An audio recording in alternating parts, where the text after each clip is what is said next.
बोलिए बागेश्वर महाराज की जय, हनुमंत लला की जय, श्री राम जी सरकार की जय। 6 अप्रैल 2023 हनुमान जयंती यानी हनुमान जी के जन्म दिवस को हिंदू धर्म में बड़े ही धूमधाम से मनाया जाता है। लेकिन इस दिन हनुमान जी की सिद्धियां प्राप्त करने के लिए भी यह दिन विशेष माना जाता है।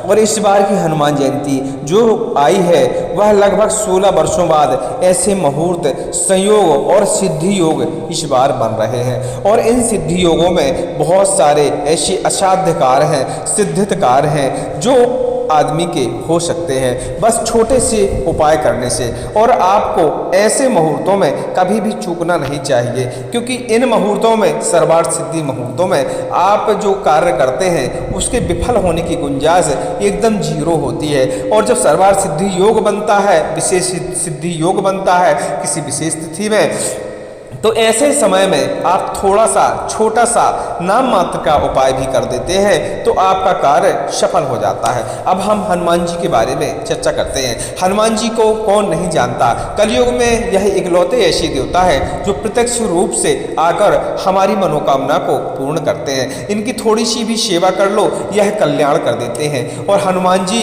के दिन यदि हम हनुमान चालीसा का पाठन करते हैं मंगलवार के दिन तो हमें बहुत पुण्य की प्राप्ति होती है। लेकिन हनुमान जयंती के दिन यदि हनुमान चालीसा का आप एक सही तरीके से, सही ढंग से और सही मुहूर्त में यदि पाठ कर लेते हैं तो आपकी मनोकामना पूरी होने से कोई रोक ही नहीं सकता। ऐसा शास्त्रों में विधान बताया जाता है। शास्त्रों में यह भी कहा गया है कि हनुमान जयंती के दिन यदि हनुमान जी की कृपा आपको पानी है पूरे जीवन भर में तो ये ऐसा दिन आपको दोबारा कभी नहीं मिलता। और कई बार ऐसे संयोग बन जाते हैं जैसा कि हमने बताया कि यह जो मुहूर्त बन रहा है, ऐसे सिद्धि योग बन रहे हैं कि 16 साल बाद बन रहे हैं। और इस दिन 22 प्रकार की सिद्धि योग भी बन रहे हैं। तो 22 प्रकार के सिद्धि योग में ऐसे सिद्धि योग आते हैं जिससे आप सिद्धि की प्राप्ति कर सकते हैं, मनोकामना भी पूरी कर सकते हैं, स्वार्थ सिद्धि भी कर सकते हैं, निरोगी काया भी पा सकते हैं, हनुमान जी की सिद्धि भी प्राप्त कर सकते हैं जिससे आप परोपकार भी कर सकते हैं। तो ऐसे छोटे छोटे उपाय करने से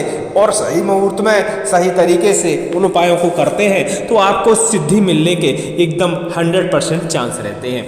हम आपको इस हनुमान जयंती पे कुछ उपाय ऐसे बताने वाले हैं जिससे आप अपना निरोगी जीवन पा सकते हैं, अपनी निरोगी काया पा सकते हैं। धन की कमी तो आपको जिंदगी में कभी होगी ही नहीं। घर में भूत बाधा, प्रेत बाधा, नजर दोष, ऐसी बाधाएं कभी भी जिंदगी में आएंगी ही नहीं। क्योंकि हनुमान जयंती के दिन आप इन उपायों को यदि करते हैं तो समझ लीजिए हनुमान जी बिल्कुल आपके घर में आपके पीछे पीछे आकर आपकी रक्षा करते हैं, आपके परिवार की रक्षा करते हैं। और कई बार तो ऐसा हो जाता है कि हनुमान जी की सिद्धियां भी प्राप्त हो जाती हैं। और हनुमान जी की जब सिद्धियां प्राप्त हो जाती हैं तो समझ लो फिर तो दुनिया में कोई कार्य असंभव बचता ही नहीं है। तो हमें हनुमान जयंती का दिन चूकना नहीं चाहिए। इस दिन जो हम उपाय आपको बताने वाले हैं इन उपायों से आपके बहुत सारे बिगड़े कार्य बन सकते हैं। जिन कामों को करने के लिए आप सालों से इंतजार कर रहे हैं और उन कामों में रुकावट पैदा हो रही है तो आपकी रुकावट दूर हो जाती है। इसके अलावा घर में कोई असाध्य रोगी है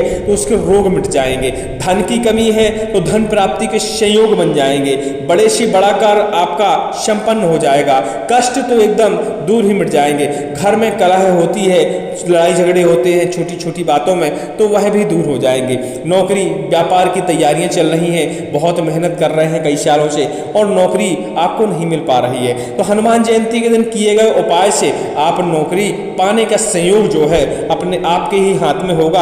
आप जब चाहे नौकरी पा सकते हैं। बस सही तरीके से आप उपाय करेंगे, सही तरीके से हनुमान जी बाबा से निवेदन करेंगे और सही समय पर उपाय करेंगे तो आपका कार्य अवश्य ही संपन्न हो जाएगा।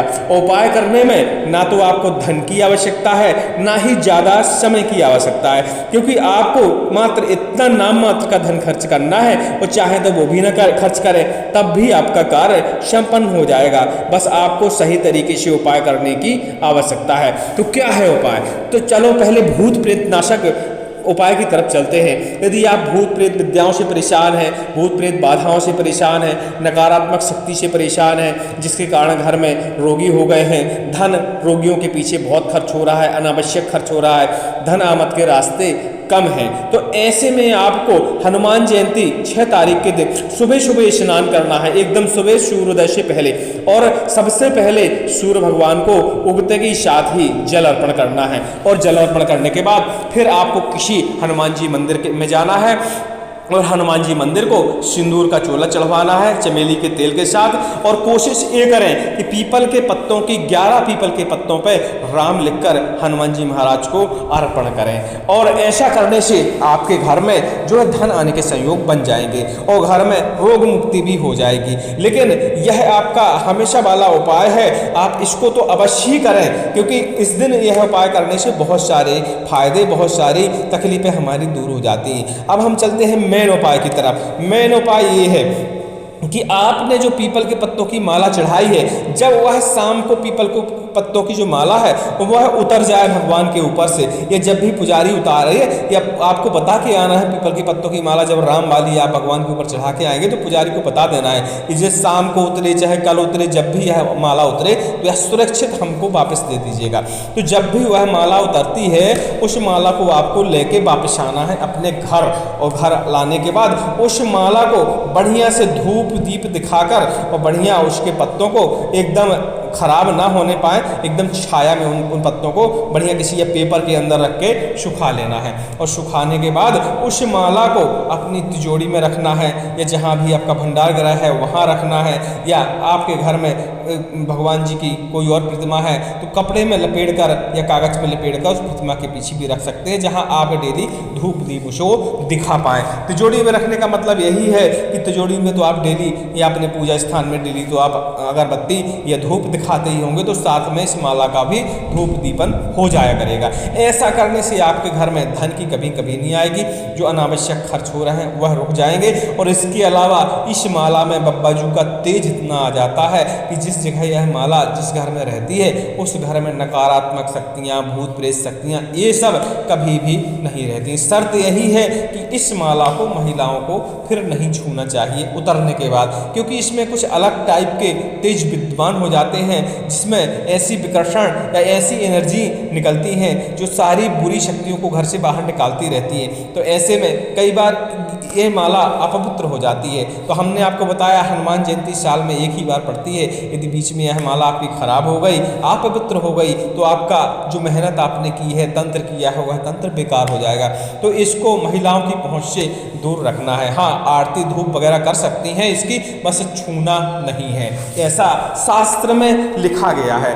अब चलते हैं हम दूसरे उपाय की तरफ। जिनको नौकरी में परेशानी है, बाधा है, बहुत मेहनत करते रहते हैं और उनको नौकरी मिल नहीं पाती है, तो ऐसे में उन्हें एक मंत्र का हनुमान जयंती के दिन जाप अवश्य करना चाहिए। और इस मंत्र का जाप करने से उन्हें नौकरी में सफलता अवश्य ही मिल जाएगी, यह हमारी 100% गारंटी है। क्योंकि इस जाप से हनुमान जी महाराज बहुत जल्दी कृपा करते हैं और आपका जो कार्य है वह कार्य करने के लिए मजबूर भी हो जाते हैं और आपके ऊपर कृपा बरसा देंगे। आपका कार्य अपने आप ही सफल हो जाएगा। आप बहुत सालों से मेहनत कर रहे हैं, सफल नहीं हो पा रहे हैं, तो यह उपाय आपको करना चाहिए। इस दिन को आपको चूकना नहीं चाहिए। मंत्र ध्यान से सुनिए, लिख लीजिएगा और फिर इसकी भी हम विधि बता देते हैं। ओम ऐं ह्रीं श्रीं नमो भगवते हनुमते मम कार्येषु ज्वल ज्वल प्रज्वल प्रज्वल असाध्यम साध्य साध्य मम रक्ष सर्वदुष्टोभ्यो हूँ फट स्वाहा ओम ही हनुमते नमः। इस प्रकार का यह मंत्र है। इस मंत्र का आपको 11 माला जाप करना है हनुमान जयंती के दिन और इसका 108 बार हवन करना है। ऐसा करने से आपके जो असाध्य कार्य हैं, चाहे वह किसी भी प्रकार के कार्य हों, नौकरी में बाधा हो, घर में किसी और प्रकार का कष्ट हो, जो भी आप मनोकामना हनुमान जी महाराज के सामने रख देंगे वह पूरी हो जाएगी। यह हमारी 100% श्योर वाली गारंटी है, क्योंकि इस मंत्र के प्रभाव से महाराज जी आपका कार्य करने के लिए विवश हो जाते हैं और आपके ऊपर पक्की वाली कृपा बरसाने लगते हैं। और जब भगवान की कृपा हो जाएगी तो आप समझ ही गए होंगे कि आपके सारे कष्ट, संकट, जिस भी प्रकार के संकट हों वह दूर हो जाएंगे। अब आप विधि समझ गए, उपाय भी समझ गए और मंत्र भी समझ गए। और किसी कष्ट के बारे में जानकारी चाहिए हो तो 6 तारीख के पहले हमें कमेंट कर दीजिएगा, उस बारे में हम आपको जानकारी अवश्य ही प्रदान करेंगे। और यह मौका बिल्कुल जाने ना दीजिएगा। यदि आपको नौकरी में परेशानी है, घर में कोई दिक्कत है, धन की कमी है, कर्ज ज़्यादा है, रोगी हैं, भूत प्रेत बाधा है, तो सब प्रकार की बाधाओं में यह मंत्र आपका काम करेगा, उपाय भी यही काम करेगा। और यह छोटा सा उपाय है, आपको इसमें ना ज़्यादा धन खर्च करना है, ना आपका ज़्यादा समय लगना है। हाँ, मंत्र जाप करने में 1 से 1.5 घंटे 2 घंटे आपको लग सकता है, क्योंकि इसका जाप भी करना है और हवन भी करना है। और हवन सामग्री आपको पंसारियों की दुकान में, बाजार में आसानी से मिल जाएगी। उसी साधारण सी हवन सामग्री के साथ आपको हवन करवाना है। एक बात और, भगवान जी को जाप करने से पहले चोला अवश्य चढ़वाना है, चाहे मंदिर में चढ़वाएं, चाहे पुजारी के हाथ से चढ़वाएं, किसी भी तरह देके सिंदूर और चमेली का तेल भगवान के ऊपर जरूर अर्पण करवाना है। और उस समय प्रार्थना भी करके आनी है कि महाराज यह हम जाप करने वाले हैं और इसमें हमें सिद्धि प्रदान करें, हमारा कार्य संपन्न हो जाए। ऐसी आपको भगवान से प्रार्थना करके आनी है। और घर में इस जाप को कर सकते हैं, घर में ही हवन कर सकते हैं, चाहे तो मंदिर में भी आप जाप बैठ के कर सकते हैं। वहीं हवन कुंड होते हैं, आप उसी में आग जला के अपनी हवन सामग्री ले जाके और आप हवन कर सकते हैं। उम्मीद करते हैं आपको जानकारी ठीक ठाक लगी होगी और विधि विधान आप अच्छे से समझ गए होंगे। अवश्य करिएगा, यह एक अचूक प्रयोग है, इससे आपके सारे कार्य संपन्न हो जाएंगे। बोलिए बागेश्वर महाराज की जय, हनुमत लाल की जय, श्री राम जी सरकार की जय।